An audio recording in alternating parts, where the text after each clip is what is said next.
할렐루야. 하나님의 놀라운 은혜와 사랑하심이 여러분과 여러분의 가정 가운데 충만히 있기를 주의로 축복합니다. 우리는 1년에 2번에 걸쳐서 새해 복 많이 받으십시오 라고 인사를 합니다. 오랫동안 우리의 전통 인사인 것처럼 우리 옆에 있는 분, 가까이 있는 분, 우리 옆에서 살짝 보시면서 새해 복 많이 받으십시오 라고 인사하는 시간 갖기를 원합니다.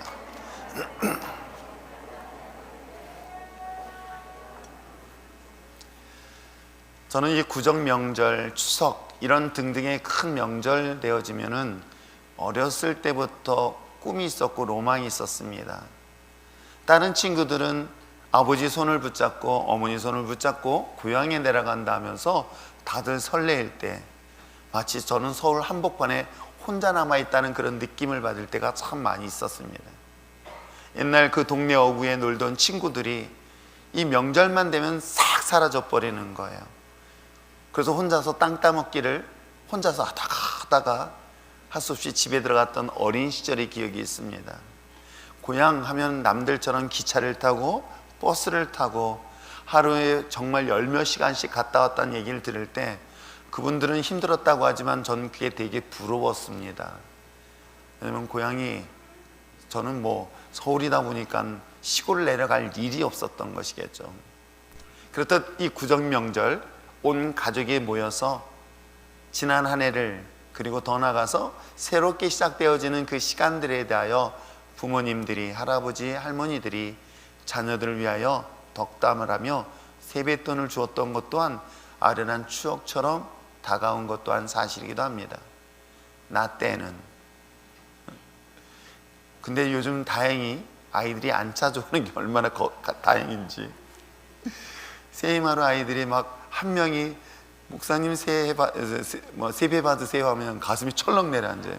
이게 한꺼번에 10명이 들어오면은 세뱃돈 주려면은 이거 먼저 그냥 고민을 하게 되어지는데, 그래도 아무튼 그 아이들 하나하나가 얼마나 귀하고 이쁜지 올 한 해도 여러분의 가정 가운데 이와 같이 매일같이 기쁨과 소망이 넘치시기를 주님의 축복합니다. 온 가족이 모였을 때에 저와 여러분 그리스도인이라고 한다면, 물론 온 가족이 모인 가운데 다 예수 믿는 사람들만 모이면 그 무리가 큰 문제가 되지는 않습니다. 그런데 우리가 온 가족이 모이고 친척이 모이는 그 자리에는 예수 믿는 사람도 있는가 하면 믿지 않는 사람도 분명히 그 자리에 함께 합니다. 저와 여러분이 그리스도인이고 하나님을 믿는 자녀라고 한다면 이와 같이 명절 모든 온 가족이 모였었을 때 과연 나는 그리스도인으로서 어떤 모습으로 그들에게 비춰질 것인가 라는 것들을 오늘 본문을 통해서 발견하고, 여러분의 가정에서 각 가정으로 돌아갔을 때 그 가정에서 하나님의 복음의 축복을 흘려보내고 하나님의 주신 그 은혜를 흘려보내며 기쁨을 나눌 수 있는 저와 여러분 됐으면 참 좋겠습니다. 우리는 피스메이커의 역할을 감당해야 되지 어느 곳에든 트러블 메이커의 역할을 하는 그런 자가 되지 않기를 부탁드립니다. 자, 그렇다면 오늘 본문을 통해서 다윗, 이스라엘의 가장 위대한 왕이라고 부르고 있는 이 다윗, 그를 통해서 하나님은 그를 왜 부르셨고 무엇을 위해서 부르셨으며 어떻게 그 일들을 감당했는가라는 것들을 보면서 오늘 다윗이 오늘 저와 여러분이 되어서 여러분의 각 가정, 고향으로 돌아갔었을 때에 다윗처럼 하나님의 영광을 그들에게 흘려보낼 수 있는 저와 여러분 되어지기를 부탁드립니다. 자, 그렇다면 이 위대한 이스라엘 위대한 왕이라 이야기하는 다윗, 사무엘을 통해서 그 머리에 기름을 부음을 받는 순간 그는 위대한 꿈을 갖게 됩니다. 즉 이스라엘의 왕으로서의 꿈을 그는 갖게 되었을 때 그 꿈을 이루기 위해서 그냥 이루어지지는 않습니다. 사무엘은 지도자를 통해서 머리에 기름을 받는 순간 그는 이스라엘의 왕으로서의 마음의 꿈을 갖고 이 꿈을 이루기 위해서 그는 참 많은 시간 동안의 수고와 노력, 헌신과 그런 과정들, 훈련의 과정들을 거쳤던 것을 우리는 분명히 기억해야 할 줄 믿습니다. 하나님께서 주신 위대한 꿈을 꾸는 것만으로 아니라 이 꿈을 성취하기 위한 그 수고와 헌신과 노력은 오늘 저와 여러분에게도 동일하게 있다는 것 잊지 마시길 부탁드립니다. 저와 여러분의 하나님이 그 많은 사람들 가운데 하나님의 자녀로 선택하셨습니다. 그리고 부르셔서 우리에게 머리에 기름을 부으셨습니다. 그리고 왕같은 제사장으로서 여러분의 가정의 사명을 감당할 때에 왕 같은 제사장으로서 감당하기 위한 여러분이 수고와 헌신은 당연한 것이라는 것 잊지 마시고, 오늘 다윗은 하나님이 그를 선택해서 위대한 왕으로, 존경받는 왕으로 그 시대의 역사를 이루었던 것처럼 과연 그 비결이 어떤 것인가를 본문을 통해서 살펴보는데, 자, 오늘 본문을 통해서 우리가 볼 수 있는 것은 어떤 모습이었을까? 자, 하나님께서는 먼저 그 많은 사람들 가운데 어떤 사람을 주목하고 그 어떤 사람을 선택하셔서 하나님의 위대한 역사의 도구로 쓰시는가라는 것들을 이 본문을 통해서 찾아볼 수 있습니다. 먼저 이 본문을 통해서 이 다윗이란 인물은 지극히 평범한 인물이기도 합니다. 어찌 보면 저와 여러분과 같은 똑같은 한 평범한 한 사람이었으나 하나님이 그를 주목했습니다. 그리고 그를 위대한 이스라엘 왕으로 세울 수 있었던 아주 중요한 그 조건들이 몇 가지가 보여요. 그래서 저는 이걸 보면서 어찌 보면 저와 여러분이 그리스도인으로서 이젠 여러분의 가정 속에 돌아갔을 때, 고향에 들어갔었을 때에 그리스도인으로서 과연 어떤 역할을 감당하며 어떤 역할을 감당함으로 인하여 하나님의 거룩한 도구로 쓰임받을까? 자, 그렇다면 첫 번째 70절의 말씀 한번 보시길 바랍니다. 자, 70절의 말씀을 함께 읽어보면 이런 말씀이 시작되어지죠. 자, 70절 읽겠습니다. 시작. 또 그의 종 다윗을 택하시되 양의 우리에서 취하셨다라고 기록하고 있어요. 자, 그를 어디에 있었다고요? 양의 우리 가운데 있는 그를 하나님께서 선택하셔서 이스라엘의 위대한 왕으로 삼으셨다. 그렇다면 이 본문은 그의 종 다윗을 선택한 것이 양의 우리에서 일하는 자, 목동이라고 이야기할 수 있습니다. 오늘날에도 직업이 여러 가지가 있지만 그 직업 가운데서 모든 사람들이 거부하고 불편해하고 부담스러워하며 가기 싫어하고 선택하기 싫어하는 직업이 있습니다. 우리는 그런 직업을 3D 업종이라고 이야기를 하고 있죠. 여러분, 다윗의 시대도 마찬가지입니다. 2000년 전 팔레스타인 땅에 있는 사람들도 마찬가지입니다. 여러 직업들이 있습니다. 그 직업 가운데에서 물론 자신의 양떼를 돌보는 그 정도의 수준의 위치가 아니라, 물론 이 많은 양떼를 돌보고 있다고 한다면 주인 정도 된다면 본인이 직접 양떼를 몰고 다니지 않습니다. 최소한 품꾼을 채용해가지고 노동자를 채용해서 아니면 노예를 채용해서 그 자신이 가지고 있는 양떼를 돌보게 하고 또한 키워주는 역할들을 대신했던 것 또한 사실이기도 합니다. 다윗은 그 아버지 가지고 있는 그 양떼를 돌보기 위하여 그는 양의 우리에서 목동의 삶을 살았다라고 성경을 기록하고 있다면, 그의 직업은 결코 우리가 생각하는 것처럼 좋은 직업도 아닌 3D 업종 중에서 수고하고 있었던 한 인물이기도 합니다. 그런데 하나님께서는 사람을 뽑을 때 그 많은 가운데서 왜 훌륭한 조건을 갖춘 사람을 뽑아야 되는데 왜 그 많은 사람들 가운데, 많은 조건을 가진 조건을 가지고 자격을 가지고 있는 사람들 가운데 가장 험하고 가장 힘들고 가장 연약하고 남들이 애써 관심도 갖지 않냐는 이 목동, 그 양의 우리에서 이 어린 다윗을 주목하게 되었으며 그를 선택했을까? 다윗의 인생을 살펴보면 그는 왕으로 그 자신의 자리가 더 올라가기까지 어떤 엘리트 코스를 밟았던 인물이 아닙니다. 모세처럼 어린 시절 왕궁에서 최고의 엘리트 교육을 받았던 인물, 모세라고 생각할 수 있어요. 그러나 다윗은 그렇지 않습니다. 다윗은 단 한 번도 제대로 된 교육을 과연 받을 수 있었을까? 그는 여전히 그 양떼를 몰고 다니면서 들판으로, 산으로, 계곡으로 그야말로 많은 양떼를 몰고 다녔던 그를 주님께서 주목하셨던 이유가 무엇 때문일까? 저는 하나님께서 주목하는 사람들의 특징 중에 하나는 뭐냐면 가장 작은 일, 우리가 생각하는 그 작은 일에도 최선을 다하고 충성스럽게 하는 사람들을 주목하셨고 그를 통하여 하나님의 위대한 역사를 이루셨다는 사실들을 우리는 분명히 성경을 통해서 소개를 하고 있습니다. 우리는 하나님의 위대한 일을 하기 위해서 어떤 조건을 볼 때에 우리는 대단한 일을 하기 위한 조건을 분명히 큰 사람들을 통해서 살펴보게 됩니다. 그러나 하나님의 선택은 절대 그렇지 않습니다. 하나님의 위대한 조건이 되어지고 그 어떤 그 사람이 가지고 있는 모든 것들이 준비되어 있으니까 선택한 것이 아니었습니다. 남들이 아무도 관심 갖지 않냐고, 남들이 다 외면하고 또 남들이 다 무시하고 있는 낮고 천한, 그래서 그를 이야기하기를 3D 업종이라 이야기할 수 있는 그런 작은 일에도 최선을 다하고 충성을 다하는 자를 주님께서 주목하셔서 마침내 하나님의 거룩한 영광의 도구로 쓰임받는다는 사실을 여러분 꼭 기억하시기를 바랍니다. 주님께서는 물고기 2마리, 보리떡 5개를 가지고 5,000명을 먹이는 그런 놀라운 기적의 역사 속에서는 그 어린 작은 소년의 헌신이었던 것입니다. 또 뿐만 아니라 주님께서 보았던 그 많은 역사 속에서 엘리야라는 인물을 통하여 하나님의 영광의 도구로 쓰임받았던 가장 중요한 사건 속에 등장하는 이 사르밧 과부의 작은 헌신도 하나님의 역사를 이루는 데는 충분했다는 사실을 볼 수가 있는 것이겠죠. 양의 우리에서 누구보다도 최선을 다하고 누구보다 땀을 흘렸던 다윗은 골리앗을 물리치는 상황 속에서도 능히 아주 능숙하게 하는 것들을 보면 여러분 어떻습니까?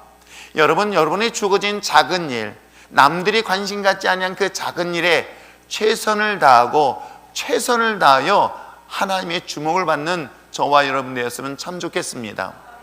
많은 사람들이 누구를 위하여 기도해달라, 이 사람에 대하여 특별히 관심을 가져달라라고 주문을 하거나 저에게 요청을 할 때는 많은 분들이 그렇게 이야기합니다. 이 아이는 앞으로 크게 될 사람이에요. 그래서 앞으로 큰 일을 시켜주세요 라고 이야기하는 경우들을 정말 많이 듣게 됩니다. 그러나 하나님은 그 사람이 가지고 있는 큰 일을 보고 선택하시지 않았습니다. 여러분이 크기 때문에 하나님이 선택하시지 않았습니다. 여러분에게 주어진 작은 일, 그것이 예배의 자리고 또한 직분의 자리고 그 사명의 자리, 아니 가장 작다라고 하는 그조차도 하나님 앞에 최선을 다하고 충성하는 자들을 통해서 하나님이 선택하셔서 위대한 인물로 삼으신 것처럼 오늘 여러분 주어진 삶 속에서도 비록 작은 일일지라도 최선을 다하며 나갈 수 있는 저와 여러분 됐으면 참 좋겠습니다. 그것이 여러분의 가정에 돌아가서 구정 명절을 준비하는 과정에서도 마찬가지하지 않을까요? 최소한 저와 여러분 하나님의 자녀이기도 합니다. 그리스도인이라는 것이겠죠.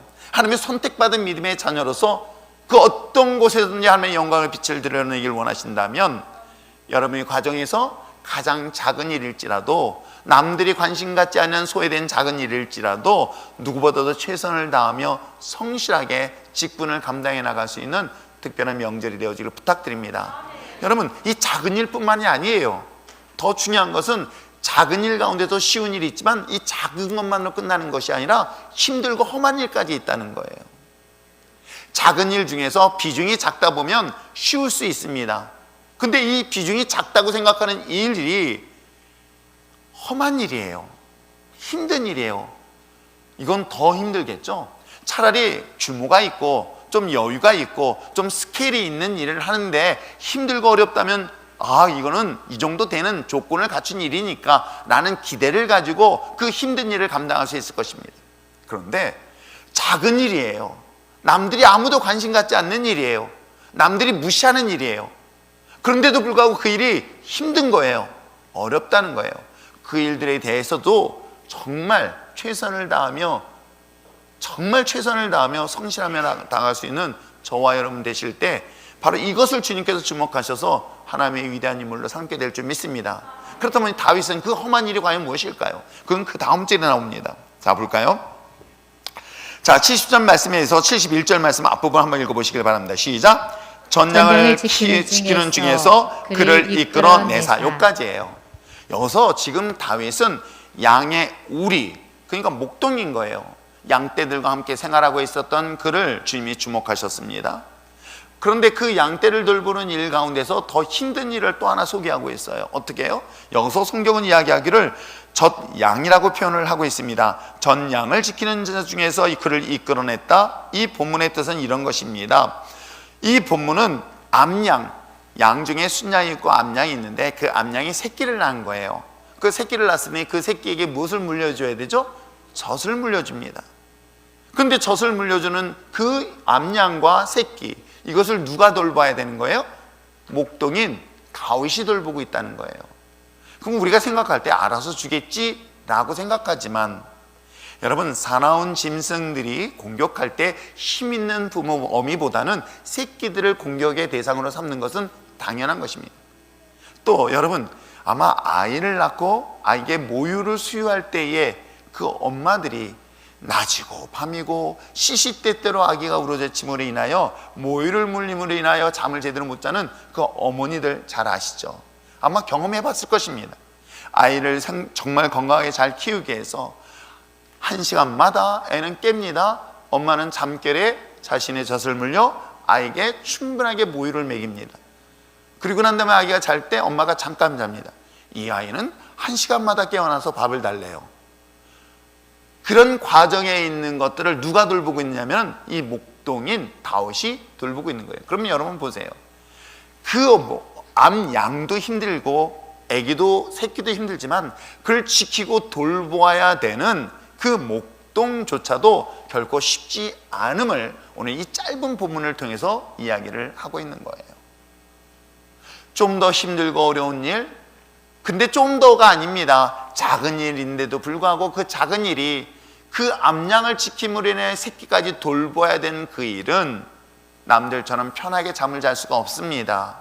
남들처럼 편하게 누울 수도 없습니다. 그 양떼 곁에, 그 어린 양떼 곁에 지키면서 혹여라도 상할까, 아플까, 죽을까, 다칠까 등등의 수많은 관심으로 어린 양을 돌보고 있는 그 다윗의 모습을 상상해 보시길 바랍니다. 그렇듯 다윗은 하나님이 보실 때에 작은 일이었으며 험한 일이었으며 힘든 일 마다하지 아니하고 그 일에 최선을 다하고 있는 그를 누가? 하나님이 보셨던 거예요. 그리고 하나님은 그를 주목하셨을 뿐만 아니라 그를 선택하셨다라고 성경은 기록하고 있는 것입니다. 우리가 보통 명절 되어지면 여러 식구들 요즘은 제가 제사를 안 지낸 지가 하도 오래돼서, 근데 저 어렸을 때만 하더라도 제사 지낼 때 보면은 그 여자분들은 다 부엌에 한꺼번에 다 모여요. 그냥 부엌에 모여서 뭘 만들고 뭐 준비하고 막 합니다. 그 중에서도 뭐 그런 분들은 없겠지만 가끔 그리스도인이라는 이유 때문에 나는 이거 안 해 하면서 사람들 하여금 약간의 이 손가락질 당하거나 미움의 대상이 되는 경우가 저는 봐요. 그럴 때 우리 그리스도인이라고 한다면 우리가 음식을 준비하던 아니면 무엇을 준비하던 가족들이 모였었을 때에 남들이 하기 싫어하는 것, 남들이 힘들어하는 것, 어찌 보면 이것이 손해보는 것 같고 내가 힘들어서 정말 그 일을 하고 싶지 않다 할 때에 여러분, 그것이 누군가를 섬기는 자리고 누군가를 섬기고 나눌 수 있는 축복의 자리라고 한다면 이 일들에 대하여 최선을 다하며 성심껏 최선을 다할 수 있는 여러분 되시길 부탁드립니다. 왜요? 하나님이 그를 지켜보고 있기 때문에 그래요. 하나님이 위대한 도구로 사용하시기 위하여 비록 낮고 천하며 힘들고 어려운 일 마다하지 아니하고 주어진 일에 최선을 다하는 그를 누가? 하나님이 주목하고 있는 거예요. 그리고 마침내 하나님은 그를 선택해서 하나님을 위대한 왕으로 삼으셨던 이야기가 다윗의 삶이라는 것 잊지 마시길 부탁드립니다. 지금 당장 손해보는 것 같지만 돌아보면 남을 섬기는 데 있어서는 손해보지 않습니다. 더 낮고 낮은 곳을 섬길 때에 하나님은 마침내 그를 들어 가장 위대한 인물로 사용하는 사례들은 성경이 수없이 소개하고 있을 뿐만 아니라 우리 주변의 믿음의 사람들 속에서도 분명히 보여주고 있다고 한다면 이번 명절 기간 남들이 힘들다고 하는 일, 남들이 어렵다 하는 일에 가장 모범을 보면서 섬기며 또 섬길 수 있는 우리 율전의 신앙 공동체가 되시길 주님으로 축복합니다. 진심을 다하여, 그렇죠? 하면서 입이 탁 나와가지고 꿍시렁 거면요 음식의 맛이 달라집니다. 그러기에 기쁜 마음으로 하십시오. 즐거운 마음으로 하십시오. 하나님이 주신 이 기쁨의 소식을 그들에게 전하는 그런 마음으로 여러분들이 더 낮은 곳에서 섬기며 나갈 때에 하나님께서 반드시 여러분을 위대한 하나님의 거룩한 도구로 쓰임받는 역사가 있게 될 줄 믿습니다. 자, 그렇다면 오늘 성경에 기록되어 있는 것처럼 작은 일 그리고 힘들고 험한 일을 최선을 다했던 다윗을 저와 여러분을 선택하신 이유가 무엇 때문일까요? 선택하셨다면 선택하실 만한 이유가 있어요. 목적이 있다는 거예요. 저와 여러분을 먼저 이유가 있다고 한다면 이 성경 본문의 말씀 71절 아까 읽지 아니한 하반부의 말씀에 분명히 기록되어져 있습니다. 자, 71절 하반부 읽겠습니다. 그의 백성인 야곱, 그의 소유인 이스라엘을 기르게 하셨더라. 아멘. 여러분, 이 말씀을 잘 묵상해 보면 이런 것입니다. 내가 어느 한 가정에 우리 집안 식구들을 모여서 남들이 하기 싫어하는 일, 남들이 힘들어하는 일들을 미리 가서 음식도 준비하고 등등의 많은 것들을 섬기고 준비를 했습니다. 자, 선비를 이렇게 준비했더니 야, 마치 내가 사람들한테 종이 됐다는 무신랑한 그런 생각이 아니라 하나님은 나를 위대한 하나님의 선택받으셨다는 이 놀라운 사실. 근데 그 중요한 사실은 무엇 때문일까 봤더니 결국은 하나님은 나를 선택하셔서 귀한 도구로 쓰임받는 것뿐만 아니라 더 중요한 것은 이 음식을 먹는 그 대상, 가족들, 친척들 또한 하나님의 관심의 대상, 즉 그들도 구원의 대상을 삼기 위하여 하나님이 먼저 저와 여러분을 선택하셨다는 사실을 이 짧은 본문을 통해서 소개를 하고 있는 것입니다. 양의 우리에서 새끼를 낳은 암양을 돌보는 그런 자리에서 선택한 가장 중요한 이유는 분명 이 민족을 이끌어갈 만한 지도자, 한 가정을 이끌어갈 만한 지도자로 저와 여러분을 선택하신 줄 믿습니다.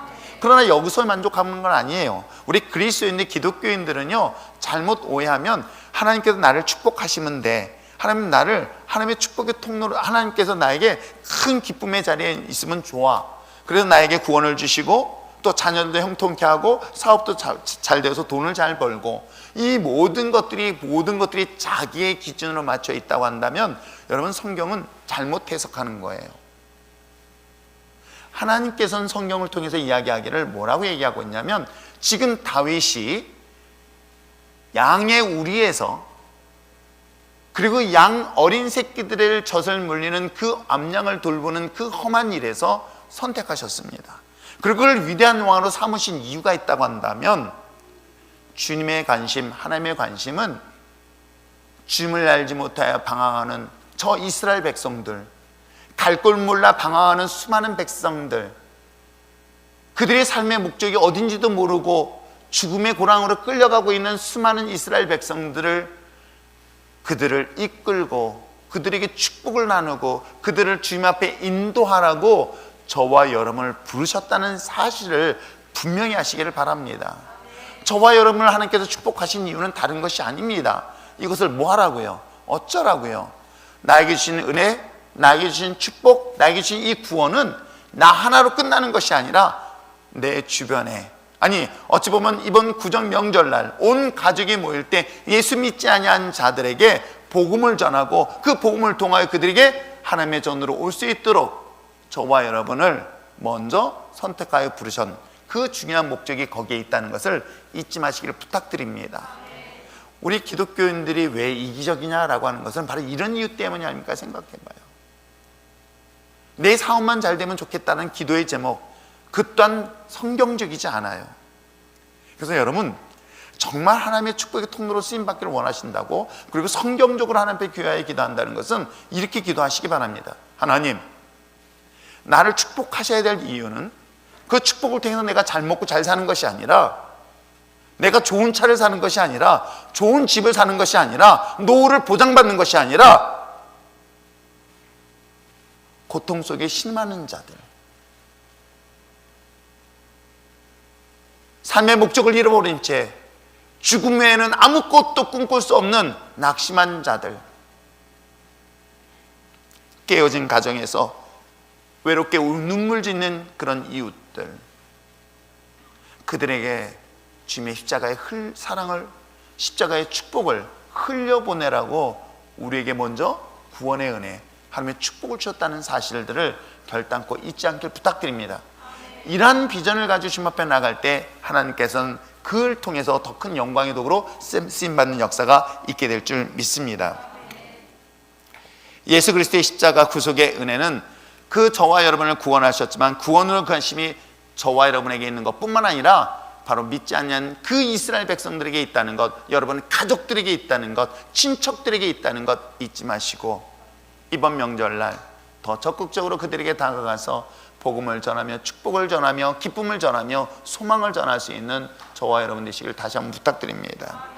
자, 그렇다면 이런 마음, 이런 그런 사명들을 감당하기 위해서는 어떤 자세의 모습을 가져야 될까?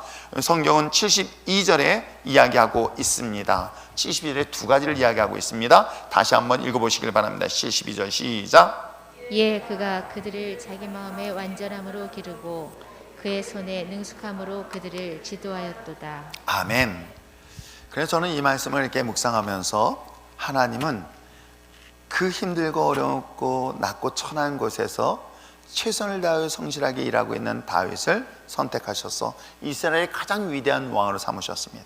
그 위대한 왕으로 세우신 가장 중요한 목적은 이스라엘 백성들에게 희망을 주고 꿈을 주기 위함이다. 그 얘기는 뭐냐면 배운 것도 없고 가진 것도 없고 물려받은 것도 없는 우리들, 그럼에도 불구하고 하나님을 만났습니다. 그리고 구원의 은혜와 기쁨을 누리게 됐습니다. 천국의 소망을 가졌습니다. 그런데 더 중요한 것은 아무것도 갖지 못했던 나의 인생에 하나님의 은혜를 주시는 거예요. 기쁨을 주시고요, 소망을 주셨습니다. 기름 부심을 통하여 나에게 생명을 얻게 했습니다. 그 생명을 가지고 어떻게 하라는 거예요? 전하는 거예요. 나누는 거예요. 베푸는 거예요. 그럼 여러분 이렇게 하면 야, 나는 어떻게 살라고? 아닙니다. 여러분, 놀라운 역사가 일어난 건 전 성경을 통해서 분명히 볼 수 있는 건 뭐예요? 내가 있는 것을 나눌 때, 전할 때 하나님께서 더 풍성한 은혜를 주신다는 건 성경이 끊임없이 소개하고 있는 것 여러분 아십니까? 내가 가진 건 내가 움켜잡으면 여러분 미안하지만 자기는 잘 쓰는 것 같지만요, 남는 것 하나도 없어요. 그는 자손들에게도 남는 게 없어요.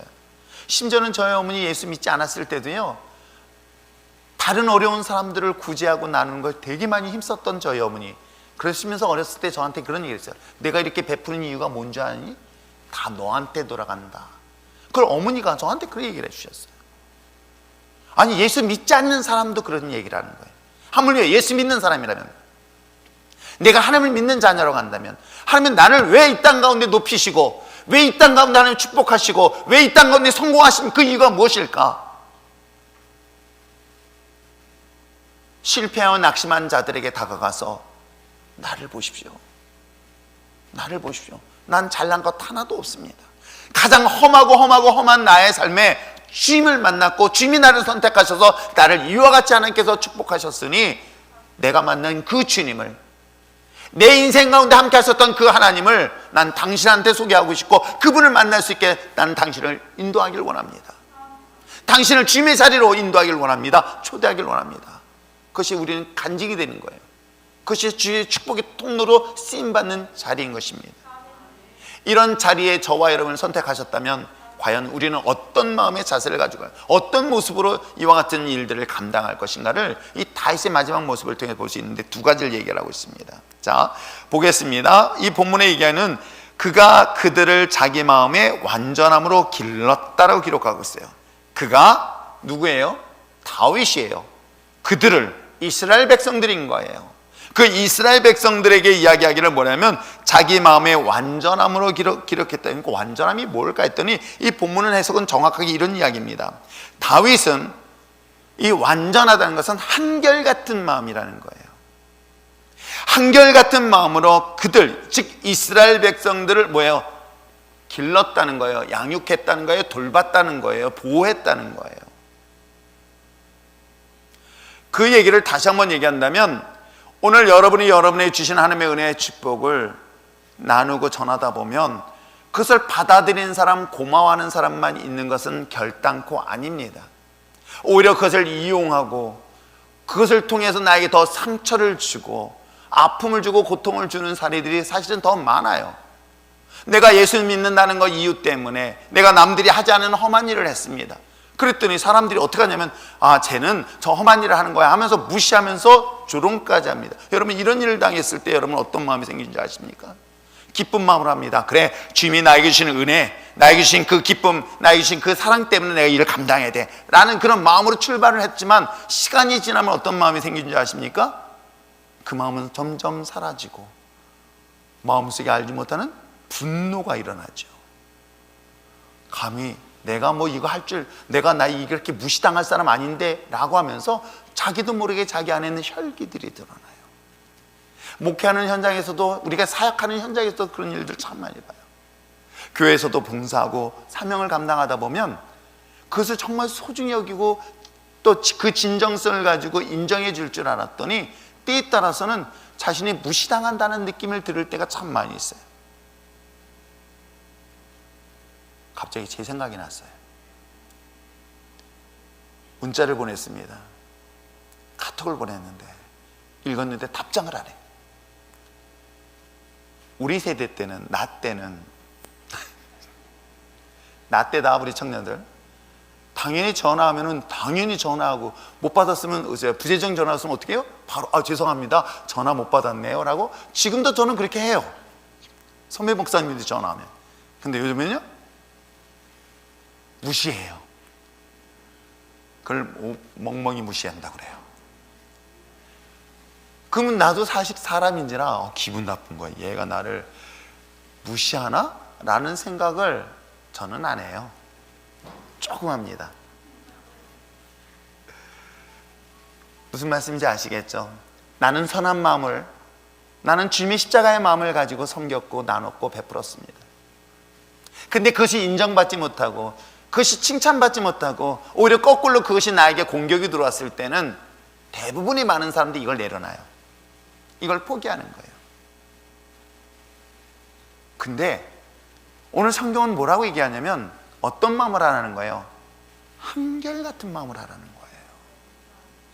참 이게 쉽지가 않아요. 사실은 제가 직분을 감당하고 사명을 감당하는 것이 한결같았으면 참 좋겠다. 부부 사이도 한결같은 마음으로 서로 사랑했으면 좋겠습니다. 대답을 안 하시는 분들은 뭔지 모르겠네요.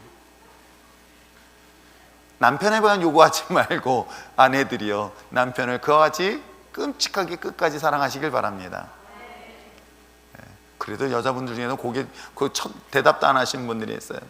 여러분, 상대방이 이해하든 받아들이든 나에게 주어진 일들에 대하여 변함없이 한결같은 마음을 유지하는 것은 쉽지가 않아요. 그런데 놀랍게도 오늘 성경을 통해서 다윗을 뭐라 얘기하냐면, 다윗은 정말 이스라엘 백성들을 여러분 면면히 살펴보면 너무나 악해요. 여러분, 이스라엘 백성들 하면 우리가 특별히 믿음의 사람 같아 보이지만, 여러분 그렇게 은혜를 잊어버린 사람들이 과연 어디 있어요? 조금 전에 하나님이 놀라운 기적같이 역사를 일으켜서 반석을 쳐서 생수를 먹었던 이스라엘 백성들, 아침에 엄청난 양의 그 음식을 제공해 줍니다. 만나를 배불리 먹고 넘치도록 먹었는데도 불구하고 그들은 뭐가 부족하면 하나님을 원망합니다. 불평합니다. 그랬던 하나님의 은혜를 잊어버렸던 그들은 가나안 땅에 도착해서도 어떡합니까? 하나님을 섬긴 것이 아니라 또한 우상을 섬기고 또한 하나님을 대적까지 했던 이스라엘 백성들, 여러분 그들을 보면은 하나님의 정말 사랑받을 만한 조건을 갖출래야 갖출 수 없는 그런 이스라엘 백성들이기도 합니다. 그런데도 불구하고 오늘 다윗은 어떻습니까? 그들에 대하여 한결같다라고 표현하고 있는 거예요. 그렇습니다. 한 사람의 생명을 살리기 위하여 예수님은 한결같은 모습으로 우리를 사랑하셨듯이, 이번 구정 명절 온 가족이 모이고 그들이 나에게 전도의 대상이고 복음의 전도의 대상이라고 생각한다면, 여러분 우리 자신의 마음을 정말 하나님의 은혜 가운데 흔들리지 아니하도록, 요동하지 아니하도록 한결같은 모습으로 주님의 십자가의 사랑을 전하고 외치며 나갈 수 있는 저와 여러분 되시길 부탁드립니다. 그런 한결같은 마음이라는 사실을 오늘 완전한 마음이라는 이야기를 하고 있다 한다면, 그 후반부에 뭐라고 얘기하고 있습니까? 그의 손에 능숙함으로라고 얘기하고 있어요. 하나는 마음, 하나는 손의 능숙함. 이 손의 능숙함이라는 건, 이 본문은 어떤 뜻이냐면 슬기로운 손길이라고 얘기하고 있는 거예요. 내가 하나는 그러니까 마음이고 하나는 손길이에요. 그러면 뭔가 액션을 취하는 거예요. 내가 마음으로만이 아니라 내가 몸으로 그를 섬기고 나누고 베푸는 거예요. 근데 베품에 있어서 어떤 기준을 하냐면 바로 슬기롭게라는 단어를 쓰고 있어요. 그래서 슬기라는 이름을 가진 사람들이 정말 귀해요. 우리의 아들 빼고. 여러분, 이 말은 지혜롭게라는 거예요. 지혜롭게 우리에게 주어진 일들을 섬기고 나누는 그런 믿음의 자녀들이 되어지는 저와 여러분 됐으면 참 좋겠습니다. 자, 한결같은 마음으로 지혜롭게 섬기고 그 마음을 갖는다. 여러분, 요거는 우리가 이론적으로는 할 수 있을 것 같아요. 너무나 잘할 수 있어요. 근데 여러분 어떻습니까? 사실은 삶의 현장에서 이걸 지켜나가기는 쉽지가 않아요. 그러다 보니까 금방 그래, 내가 한결같은 마음을 하겠어. 오늘 성경 말씀 들으니까 이렇게 하나님께서 이 변하지 않는 마음을 하겠어. 그래서 처음에는 은혜로운 마음을 가지고 시작했지만 조금 지나면 나도 모르게 욱 하고 올라오는 혈기 때문에 싸우는 일들을 수없이 경험하는 순일 씨. 왜냐면 웃고 있더라고요. 갑자기 아, 저분이 그러시고 있구나. 그 욱하는 것 때문에, 그래서 제가 대놓고 얘기하잖아요. 성질이 못돼서 들어서 그렇다고 얘기하지만 이 욱하는 건 마찬가지잖아요. 또 어떻습니까? 내가 슬기롭고 지혜롭게 해야 되겠다고 해가지고 했지만 그 지혜로움이 어디 기준을 할지 모를 때가 참 많아요. 저는 그래서 참 기도의 힘이 정말 필요하구나. 하나님의 도우심이 정말 필요하구나. 여러분, 내가 내 마음을 컨트롤하는 것은요, 하나님의 도우심 없이는 절대로 불가능합니다. 하나님이 내게 은혜를 주시지 아니한다면 내 마음을 정말 한결같이 유지한다는 것은 불가능해요. 제가 아주 오래전에 예수님을 처음 만났습니다. 처음 만나고 난 다음에 제가 은혜 가운데 변화되고 나니까 이 마음이 진짜인지 아닌지 너무 궁금한 거예요. 왜? 기도원에서 너무 뜨거운 은혜를 경험하고 막 모든 사람을 다 사랑하고 용서할 것 같아. 근데 이 문제는 뭐냐면 이 마음이 내가 현장에 가서도 사람들 만나면서도 이게 계속 유지되는지 너무 궁금한 거예요. 그러니까 사람들이 나와서 다 간증합니다. 난 이번 3박 4일 동안에 하나님의 이러한 은혜를 받았습니다. 이런 은혜를 받았고 이런 은혜를 받았고 이런 은혜를 받았고, 다 간증할 때 난 기다렸어요. 왜? 제 성격상 이게 진짜인지 아닌지 점검하지 않으면 안 되겠다. 왜? 지금 나는 하나님의 은혜 가운데 정말 나는 모든 사람을 사랑합니다. 너무 받은 은혜에 감사해서 다 용서했습니다 라고 했는데 딱 현장에 나가봤더니 아직도 내가 용서하지 못한 사람이 눈에 보이네. 내가 저 사람만큼 용서가 안 돼 라는 것이 제가 있다고 한다면 그 간증은 뭐고? 이게 제 자신에게 용납이 안 되는 거예요. 그래서 첫날 간증 안 했었다. 그리고 그 다음날 출근했습니다. 정말 원수 같은 사람이 있어요. 아주 정말 저랑은 막역한 사이가 아니라 막연한 사이예요. 그래서 틈만 나면 계속 으릉대면서 싸웠던 아주 별로 좋아하지 않는 사람이에요. 저는 되게 궁금했어요. 그 친구를 보면 제 마음이 어떨까? 정말 내 마음에 아직도 미워하는 마음이 남아있을까? 근데 놀라운 일이 있었어요. 딱 보는데 사랑하는 마음은 모르겠어. 사랑하는 마음은 모르겠는데 어떤 마음이 생기냐면 국률한 불쌍한 마음이 드는 거예요. 야, 이게 뭐지? 제가 왜 불쌍해? 나보다 직책은 한 단계 위고 또 특별히 회장님의 이 조카다 보니까 이 권력을 갖고 있어, 힘을 갖고 있고 이 모든 게 나보다는, 나는 이제 흑수저고 이제 금수저라고 생각해 보세요. 근데 사랑하는 마음이 아니라 왜 이 사람이 불쌍하게 느껴져? 이게 이해가 잘 안 됐던 거예요. 그래서 그날 저녁 때 들어와서 기도했습니다. 이게 무슨 마음인가요? 아니, 난 정말 모든 사람 다 용서하고 다 사랑한다는 마음이 주님께서 주셨으니까 이 마음, 이 뜨거운 마음이 그들에게도 적용될 줄 알았어요. 그런데 사랑하는 마음이 아니라 왜 나에게는 그 사람을 보면서 불쌍한 마음이 생기는지. 근데 그날 저녁 때 기도하는데 이런 마음이 탁 드는 거예요. 너는 하나님 만났지 않았니? 너는 하나님 믿지 않니? 너는 하나님 믿고 하나님 만났으니 너는 어디가 확정된 거예요? 나는 천국이 확정된 거예요. 근데 그들은 예수를 믿지 않는 사람이에요. 하나님 알지 못하는 사람이에요. 지금 당장 내 눈에는 나보다 더 높은 위치, 좋은 위치에 있는 것 같지만 내 눈에는 그 사람이 영원히 지옥이라는 것에 빠져 있다고 딱 보는 순간에 그 사람의 드는 마음은 뭐예요? 사랑하는 마음이 아니라 불쌍한 마음이 드는 거예요. 처음 경험한 거예요. 그래서 그날 한참 하나님께 기도하면서 울면서 하나님이 이 마음이 진짜 하나님 주신 마음이군요. 그리고 그 주에 제가 간증을 했었던 것이죠. 여러분 어떻습니까? 누군가에게 한결같은 모습으로 무시를 당하고 조롱을 당하는 가운데서 최선을 다하여 자신의 일을 감당하는 건 쉬울까요? 어렵습니다. 내가 마음으로 결단해서 내가 올해는 이것만큼 해야 되겠다 버티는 것뿐이에요. 저는 이 신앙생활도 보면 버티는 분들이 많아요. 그래, 올해까지만 내가 이거 하고 내년 절대 안 해. 내가 이것만 하고는 하면서 이 버티시는 신앙인들이 의외로 많아요. 여기서 한결같고, 그 한결같은 마음으로 내가 지혜롭게 섬길 수 있었던 그 배경 뒤에는 십자가의 은혜가 있을 때 가능한 거예요. 그 십자가의 사랑이 나한테 공급되어질 때, 끊임없이 주님이 주신 그 사랑이 내 안에 채워질 때 내가 용서할 수 있고 사랑할 수 있으며 또 뿐만 아니라 섬길 수 있는 지혜로움까지 생기는 것을 경험하게 됩니다. 대부분의 많은 분들이 이런 명절날, 아주 오래전에 명절날 되어지면 이제 고향을 내려갑니다. 사생 결단하듯이 갑니다. 그래서 뭐라고 저한테 기도를 부탁하냐면, 목사님 가서 신앙적으로 싸우지 않게 해달라고. 왜? 지금 차례를 지내야 되잖아요. 제사를 지내야 되는데 분명히 나한테 뭐예요? 절을 하라고 그럴 것이다. 이걸 어떻게 이겨낼지 모르겠습니다. 그래서 그랬어요. 아니, 여자분에게 왜 차례를 지내게 하냐 그랬더니, 우리 집은 그런데요. 그러면 얘기를 하십시오. 원래 우리나라 고유 전통에는 이 제사하는 공간에는 남자만 들어가게 돼 있다. 이게 전통이다고 얘기를 하십시오. 그래서 빠져나오십시오 라고 했다가 빠져나온지 모르겠어요. 근데 여러분 어떻습니까? 그런 마음을 가지고 막 전투 현장 갔다가 거기서 이리 치고 저리 치다 보면 그야말로 나중에는 상처투성이로 돌아와서 막 울고 있는 장면들을 종종 봅니다. 여러분 한 사람 한 사람이 이미 구원받은 믿음의 자녀이고 하나님의 거룩한 백성인 줄 믿습니다.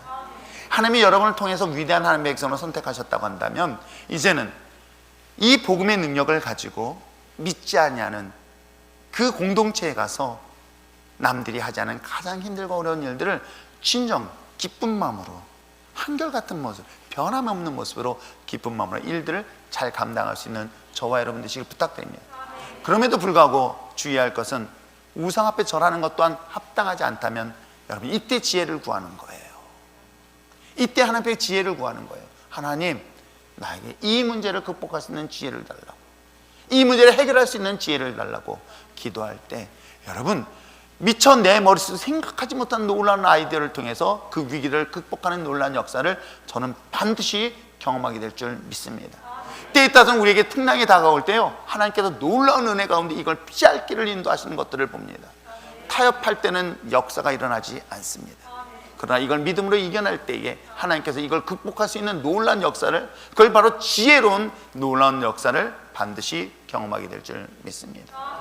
오늘 이 다윗이 이스라엘 백성들을 위하여 복음의 사명을, 또한 하나님의 사명을 잘 감당할 수 있었던 것처럼, 오늘 여러분들은 비록 힘들고 어려운 과정 속에서 이루어지는 모든 일들일지라도 주님이 주신 십자가의 은혜와 사랑을 가지고 섬기고 나눔으로 인하여 이제 하나님이 여러분에 대한 관심이 아닌 하나님을 믿지 않은 그 모든 가족들에게 관심이 있다는 것 잊지 마시고, 그들에게 변함없는 모습으로 십자가의 사랑을 전하고 나누며 그들에게 주님의 십자가의 축복의 길로 인도할 수 있는, 특별히 이번 구정 명절이 되시길 부탁드립니다.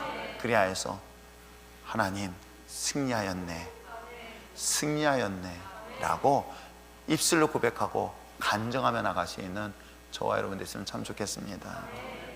그런데도 불구하고요, 막상 전투 현장처럼 끌려가는 사람들이 의외로 많은데, 여러분 기쁜 마음으로 가십시오. 그리고 하나님이 어떻게 역사하실 것을 기대하면서 나가십시오.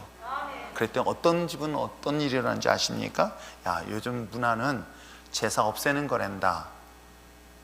전통적으로 제사를 집안에 지키는 집이 그렇게 내가 말 한마디 안 했는데도 불구하고 하나님이 그 일들을 정리하는 경우들을 의외로 많이 보게 되어지죠. 여러분, 그렇듯 하나님의 은혜 가운데 여러분 놀라운 축복을 전하고, 그리고 마지막으로 부탁드리는 건, 돌아가신 다음에 잘하지 마십시오. 살아계실 때 잘하시기 바랍니다. 이건 자식들이 들어야 되는데, 그죠? 근데 살아계실 때 부모님한테 효를 다할 수 있는 이번 특별 구정 명절 되시길 부탁드립니다. 기도합시다.